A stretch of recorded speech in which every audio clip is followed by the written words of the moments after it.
मैं पल पल अपने कर्मों का हिसाब लिखता हूँ। मैं पल पल अपने कर्मों का हिसाब लिखता हूँ। सुबह से शाम तक ना जाने बेहिसाब लिखता हूँ।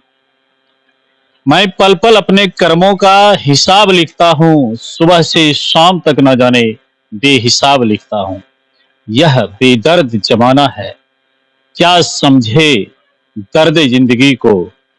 यह बेदर्द जमाना है, क्या समझे दर्द जिंदगी को। इसे समझाने को ही मैं खुली किताब लिखता हूँ।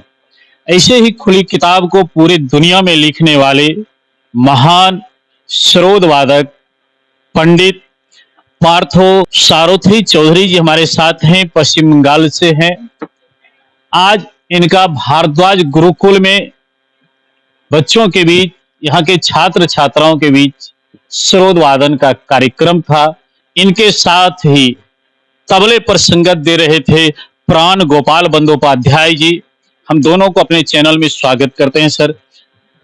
सबसे पहले जानना चाहते हैं कि विश्व के कई देशों में आपकी यात्रा हुई होगी और बिहार के भी कई बड़े बड़े इंस्टीट्यूट में आपका आगमन विगत 17 तारीख से चल रहा है।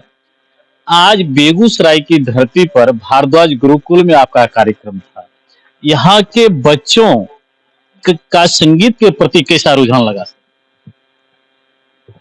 है। अंग्रेजी में कहते हैं आई हैव नो वर्ड्स, मेरा कई शब्द नहीं है। आज मुझे इतना अच्छा लगा और मेरे हिसाब से इस टूर में मैंने जितना बजाया स्पीक मैके के लिए, ये सबसे बेस्ट लगा। और वो जो स्टूडेंट्स थे, जो टीचर्स थे, और मेरा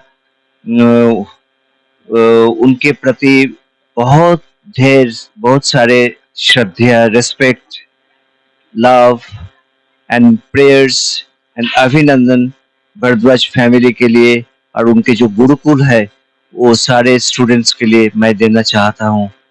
ऐसा मुझे बहुत कम दिखने को मिलता है, इतना डिसिप्लिन, इतना सारा कोऑपरेशन कम दिखने को मिलता है। मुझे लगता है ये भरद्वाज फैमिली, उनके गुरुकुल उनको सिखाया ऐसा होना चाहिए। ये एक डिसिप्लिन जैसा है। ये डिसिप्लिन होने से आगे के लिए बहुत फायदा हमको होने वाला है। I am very much thankful and grateful to all of you. Sir एक प्रश्न आता है कि अक्सर लोग जब नीचे से ऊपर की ओर बढ़ते हैं, आगे की ओर बढ़ते हैं, तो उनकी सोच ये होती है कि मैं बड़े बड़े मंचों पर ही जाऊं। लेकिन जैसा कि अभी सुनने में आया कि आप 10 दिन से लगातार बच्चों के बीच जाना पसंद कर रहे हैं, इसके पीछे का राज क्या है सर? करेक्ट। देखिए, मैं अपना संगीत का शिक्षा 8 साल से शुरू किया, वो 1968। आज 55 साल हो गया हम देश और विदेश में परफॉर्मेंस दे रहे। हम बहुत अच्छे-अच्छे जगह मुझे बजाने का अवसर मिला है, जैसा Kremlin in Moscow, Russia, Carnegie hall in USA, royal Albert hall, Elizabeth hall, barbican centre in England. ऐसा बहुत सारे, पर वो भी इम्पोर्टेंट है, वहाँ पे बजाना एक यादगार है। तो मेरे हिसाब से ये भी बहुत बहुत इम्पोर्टेंट है। अपना जो कल्चर, अपना जो संगीत स्टूडेंट्स के बीच में पहुंचाना, ये हम लोग अगर आगे नहीं आएंगे तो ये म्यूजिक नहीं बच सकता है, ये कल्चर नहीं बचेगा। तो ये हम लोग का ड्यूटी है, कर्तव्य है, वो उनके सम्मुख पहुंचाना है। हम पूरा कोशिश करते हैं पहुंचाने में। मुझे बहुत आनंद देता है जब बच्चे के सामने हम बजाते हैं, कुछ बोलते हैं, उनको अगर अच्छा लगे तो मुझे भी बहुत अच्छा लगता है।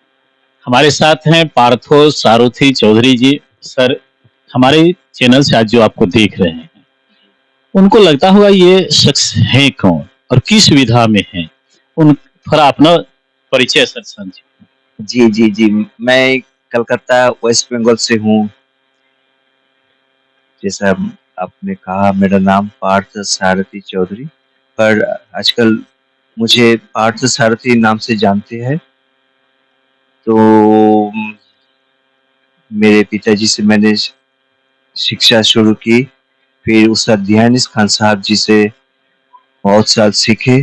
फिर 1980 से मैं गुरुकुल सिस्टम, गुरु परंपरा सिस्टम में मैंने गुरुजी के पास रह के सीखा। मेरे गुरुजी पंडित रविशंकर जी, भारत रत्न पंडित रविशंकर जी, उनके घर में रह के सीखा। एक साथ खाना पीना, सीखना, बातचीत करना, फिर उनके साथ सारा वर्ल्ड घूमना, एक ही साथ उनके साथ एक ही स्टेज में बैठना, बजाना, ये मेरे लिए बहुत आशीर्वाद है। वर्तमान दौर में जहां हम अपनी सभ्यता संस्कृति को छोड़ पश्चिमी सभ्यता संस्कृति को जा रहे हैं सर, संगीत में भी वो प्रभाव दिख रहा है। ऐसे स्थिति में हमारा जो पारंपरिक संगीत है कहाँ तक सुरक्षित है? यदि असुरक्षित है तो उसको कैसे सुरक्षित रखा जा सकता मेरे हिसाब से आजकल के जो बच्चे हैं, ऐसा मुझे लगता है बहुत टैलेंटेड दिखता है। मुझे लगता है वो बहुत टैलेंटेड है। तो वो हम लोगों का ड्यूटी है उनको मोटिवेट करना, उनको इंस्पिरेशन देना, उनको गाइड करना, ये शायद हम लोगों का कर्तव्य है, उनके ऊपर ध्यान रखना। तो मेरे हिसाब से ये लोग अपना कल्चर, अपना संगीत को बहुत आगे ले जाएंगे। बहुत टैलेंटेड है, पर उसके साथ-साथ थोड़ा-सा डिसिप्लिन उनको समझाना है, फिर ये बच जाएगा। है? प्रश्न लेते हैं सर कि अभी भी गार्जियन की एक मंशा होती है, एक सोच होती है कि पढ़ाई पर ध्यान दो, संगीत में समय बर्बाद मत करो, संगीत में फ्यूचर नहीं है। ऐसी सोच भी कई अभिभावक रखते हैं सर, तो उनके लिए क्या मैसेज है आपका?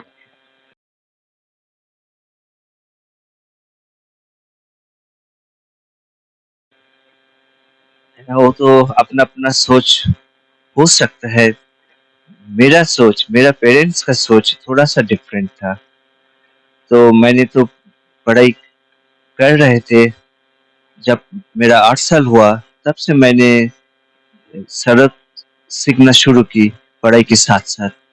हाँ, मैंने ज़्यादा पढ़ाई तो नहीं कर पाए क्योंकि हमको दिल्ली जाना पड़ा गुरुजी के पास सीखने के लिए, तो थोड़ा बीच में मेरा पढ़ाई छोड़ना पड़ा। पर मेरे पेरेंट्स कभी मुझे ना नहीं कहा। हमेशा मुझे शायद उनको लगा था इनमें कुछ है बात, तो हमेशा उन्होंने हमको म्यूज़िक के लिए सपोर्ट दिए हैं।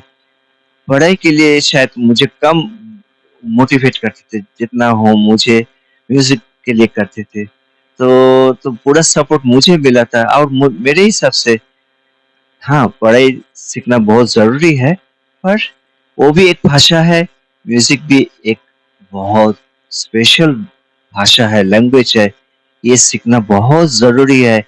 ऐसा नहीं है पढ़ाई के साथ ये नहीं हो सकता है। मैंने थोड़ा बहुत किए हैं, ये साहब जी, प्राण गोपाल जी ने किए हैं। तो देखिए म्यूज़िक के ज़रिए आज देश-विदेश में हम बजा रहे, कितना मुझे इज़्ज़त, कितना प्यार मिल रहा है। आज उसी के बजाय आज मैं इधर हाज़िर हूँ। ये मेरे लिए कितना सौभाग्य की बात है। बहुत बहुत धन्यवाद सर। हमारे साथ प्राण गोपाल जी हैं। सर एक क्वेश्चन मात्र आपसे लेंगे।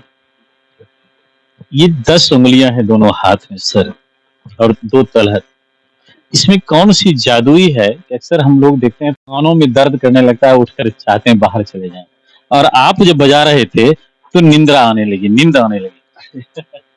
ये आप लोगों के प्यार है और बड़ों के आशीर्वाद है। और मुझे जो शिक्षा मिला है मेरे अपने वालिद से, मेरे अपने गुरु से। मेरे पिताजी मेरे गुरु हैं, पंडित आनंद गोपाल बंदोपाध्याय जी। वो बनारस घराने का सुप्रसिद्ध तबला वादक हैं और थे। तो मैं कोशिश करता हूँ अच्छा कुछ करने का, अच्छा कुछ कुछ अलग करने का। तो बस यही है, और क्या बोलेंगे। देखिए आज बच्चों ने जब पूछा सर से तबला के बारे में, तो इन्होंने एक ऐसी बातें बताई कि शायद अच्छे अच्छे तबला वादक भी उसके बारे में नहीं जानते हैं कि तबला का जन्म कैसे हुआ। अमीर खुसरो के समय की चर्चा सर ने की, सर वो क्या प्रसंग था? वो तबला जो जहाँ तक मुझे जानकारी है, जहाँ तक मैं जानता हूँ कि अमीर खुसरो जी के टाइम पे सुना था मैंने कि वो अचानक वो उनके पखावा जैसे कोई इंस्ट्रूमेंट था, पखावज ही था शायद, तो अचानक गिर गया था हाथ से, तो वो गिर के टूट गया था। तो टूटने के बाद भी जब वो एक बार जब थिरके वहां पे हाथ, तो बोलने लगा, तो वो उनके मुंह से निकल गया, तब भी बोला, टूट गया लेकिन फिर भी बोला। तो उसी के तब भी बोले से तबला का जन्म हुआ कि दो पार्ट हो गए, एक बायां हो गया, एक दायां हो गया। ये राइट हैंड साइड ट्रिबल है, ये बेस है। तो ये तब से ये तबला का आविष्कार हुआ है, ये जहाँ तक मुझे मैंने मालूम है, जहाँ तक हिस्ट्री में मैं पढ़ा, वही मैं बच्चों को यहाँ पर डिस्क्राइब किया, मुझे जैसे पूछा गया। बहुत बहुत धन्यवाद सर। तो हमारा प्रयास था आज सर की उपस्थिति बेगूसराय की धरती पर हुई और बेहतरीन परफॉर्म हुआ। हम आपको उसका भी छोटा सा लाइव दिखाएंगे कि कितना सुंदर कार्यक्रम सर का था। बने रहिए राणा जनसंवाद में। हम इसी तरह हर एक क्षेत्र के विद्वानों की चर्चा के साथ साथ हर एक घटनाक्रम आपके बीच लाने का प्रयास करते हैं।